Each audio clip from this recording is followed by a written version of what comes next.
ನಮಸ್ಕಾರ. ಸುವರ್ ಕರ್ನಾಟಕ ಮಾನವ ಹಕ್ಕು ಆಯೋಗ ಇವತ್ತು ನಮ್ಮೆಲ್ಲ ಸಭಾಸದಗಳದು ಹಾಗೂ ಮೆಂಬರ್ಸ್ಗಳದು ಮೀಟಿಂಗ್ ಮಾಡಿದ್ದೀವಿ. ಪದಾಧಿಕಾರಿಗಳದು ಇವತ್ತೊಂದು ಜನರಲ್ ಬಾಡಿ ಮೀಟಿಂಗ್ ಮಾಡಿದ್ದೇವೆ. ಉದ್ದೇಶ ಏನಪ್ಪ ಅಂದರೆ, ಈ ಬರುವ ಸಪ್ತಾಹದಲ್ಲಿ ಯಾವ್ಯಾವ ಕಾರ್ಯಗಳನ್ನು ನಾವು ಮಾಡಬೇಕು, ಏನೇನು ಸಮಸ್ಯೆಗಳದಾವೆ ಇದರ ಬಗ್ಗೆ ನಾವೆಲ್ಲ ಚರ್ಚೆ ಮಾಡಿದ್ದೀವಿ. ಒಂದನೇದು, ಬೆಳಗಾವಿದು ಸ್ಮಾರ್ಟ್ ಸಿಟಿ, ಆದರೆ ಇಲ್ಲಿ ಟ್ರಾಫಿಕ್ ಸಮಸ್ಯೆಗಳು ಭಾಳಷ್ಟಾಗಿದೆ. ಟ್ರಾಫಿಕ್ ನಿಯಂತ್ರಣ ಒಟ್ಟಿಗೆ ಇಲ್ಲ. ಅದಕ್ಕೆ ಏನು ಮಾಡಬೇಕು ಅನ್ನೋದು ಅದ್ರ ಬಗ್ಗೆ ನಾವು ಚರ್ಚೆ ಮಾಡಿದ್ದೇವೆ. ಯಾರಿಗೆ ಮನವಿ ಸಲ್ಲಿಸಬೇಕು, ಏನು ಮಾಡಬೇಕು ಅನ್ನೋದು. ತದನಂತರ ಎರಡನೇದು, ಈ ಬೀದಿ ನಾಯಿಗಳು ಹಾವಳಿ ಭಾಳಷ್ಟಾಗಿದೆ.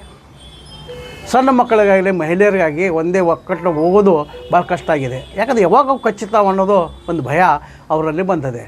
ಅದಕ್ಕೆ ಮಹಾನಗರ ಪಾಲಿಕೆ ಯಾವ ಸೂಕ್ತ ಕ್ರಮ ಕೈಗೊಳ್ಳಬೇಕನ್ನೇ ಅನ್ನೋದು ಆ ವಿಷಯ ಬಗ್ಗೆ ನಾವೆಲ್ಲರೂ ಮೆಂಬರ್ಸ್ಗಳು ಚರ್ಚೆ ಮಾಡಿದ್ದೀವಿ. ಅದರದ್ದು ಕೂಡ ಒಂದು ರ್ಯಾಲಿ ನಾವು ಮಾಡಿ ಮನವಿನೂ ಕೂಡ ಕೊಡೋ ಬಗ್ಗೆ ಚರ್ಚೆ ಮಾಡಿದ್ವಿ. ಮೂರನೇದು, ಈ ಮಹಿಳೆಯರ ಬಗ್ಗೆ ಒಂದು ಚರ್ಚೆ ಮಾಡಿದ್ದೀವಿ. ಫ್ಯಾಮಿಲಿ ಕೋರ್ಟ್ ಒಳಗೆ ಈ ಮಹಿಳೆಯರಿಗೆ ಪೋಟಿಗೆ ಅನ್ನೋದು ಒಂದು ಅಗತ್ಯ, ಆದರೆ ವರ್ಷಗಳ ಪೋಟಿಗೆನೇ ಸಿಗೋದಿಲ್ಲ. ಅದಕ್ಕೆ ಅವು ಆ ಕಾನೂನದಲ್ಲಿ ಮತ್ತೇನು ಸುವಿಧಾಗಳು ಅದಾವೆ, ಇಲ್ಲಾದ್ರಪ್ಪ ಅವ್ರ ಪ್ರಾಪರ್ಟಿ ಮ್ಯಾಗ ಬೋಜಾ ಮಾಡ್ಬೋದು, ಅಟ್ಯಾಚ್ಮೆಂಟ್ ಮಾಡ್ಬೋದು. ಯಾವ ಥರ ಈ ಮಹಿಳೆಯರಿಗೆ ನ್ಯಾಯ ಸಿಕ್ಕಿದ್ರು ಕೂಡ ನ್ಯಾಯ ಸಿಕ್ಕಿಲ್ಲ ಅನ್ನೋದೊಂದು ಭಾವನೆ ಅವ್ರ ಮನಸ್ಸೊಳಗೆ ಬಂದದ. ಈ ನ್ಯಾಯ ವ್ಯವಸ್ಥೆ ಮ್ಯಾಗ ವಿಶ್ವಾಸ ಹೋಗ್ಬಿಟ್ಟದ. ಅದಕ್ಕಾಗಿ ಇದಕ್ಕೆ ಸಂಬಂಧಿತ ನ್ಯಾಯಾಧೀಶರಾಗಲಿ ಯಾರು ಅಲ್ಲಿ ಅವ್ರಿಗೊಂದು ಮನವಿ ಸಲ್ಲಿಸಿ ಈ ಮಹಿಳೆಯರಿಗೆ ನ್ಯಾಯ ಕೊಡುವ ಬಗ್ಗೆ ಈ ನಮ್ಮೆಲ್ಲ ಸಭೆ ಒಳಗೆ ನಾವು ಚರ್ಚೆ ಮಾಡಿದ್ದೀವಿ.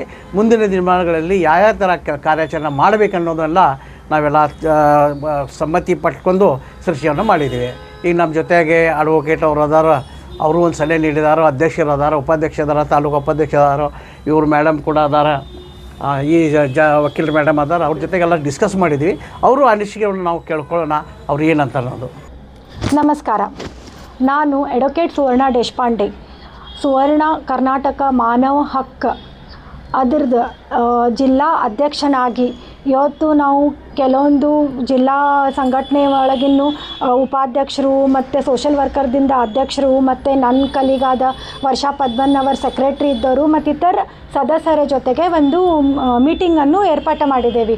ಸರ್ ಹೇಳ್ದಂಗೆ ಪಾರ್ಕಿಂಗ್ ಸಮಸ್ಯೆ, ಟ್ರಾಫಿಕ್ ಸಮಸ್ಯೆ ಮತ್ತು ಮಹಿಳೆಯರಿಗೆ ಕಾನೂನುಬದ್ಧವಾಗಿ ಏನು ಮೇಂಟೆನೆನ್ಸ್ ಆಗ್ತಾ ಇದೆ ಅದು ಅವರಿಗೆ ಸರಿಯಾಗಿ ಸಿಗ್ತಾ ಇಲ್ಲ ಅಂಥೇಳಿ, ಅದಕ್ಕೆ ಸರಿಯಾಗಿ ಏನು ಕ್ರಮ ತೊಗೋಬೇಕು ಅನ್ನೋದು ನಾವೆಲ್ಲ ಚರ್ಚೆ ಮಾಡಿದ್ದೇವೆ. ಅದು ನಾವು ಮುಂದೆ ಏನು ಮಾಡಬೇಕು ಅನ್ನೋದು ನಾವು ಅವ್ರಿಗೆ ಎಲ್ಲ ವಿವರಣೆವಾಗಿ ಹೇಳಿಕೊಂಡು ನಾವು ಮಾಡ್ತೇವೆ. ಇಷ್ಟೇ ನಾನು ಹೇಳಲಿಕ್ಕೆ ಬಯಸ್ತೇನೆ.